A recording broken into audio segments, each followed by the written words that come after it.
Улиран одож би 2024 он Горгас компани хамт олонны хувьд ололт амжилтаар дүүрэн бүтээн байгуулалтын жил байлаа.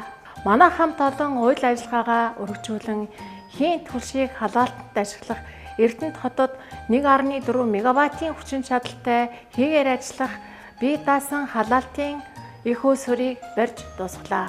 Мөн Улаанбаатар хотод баригдахаар төлөвлөгдөж буй 100 мегаваттын хүчин чадалтай хийн дулааны станцын хийн хангамжийн иж бүрэн зураг төслийг боловсруулж мөн дууслаа. Ингэснээрээ Улаанбаатар болон хөдөө орон нутагт баригдаж байгаа томоохон барилгын хийн хангамжийн зураг төслүүдийг боловсруулж холболт төгсрөлтийн ажлуудыг хийж гүйцэтгэх сайхан боломжууд бидэнд бүрдээд байна. Ингээд айлчлан ээлж буй 2025 онд Горгас компани хамт олноос аз хямралтай амжилт бүтээлээр дүүрэн байхыг хүсэн ёроё.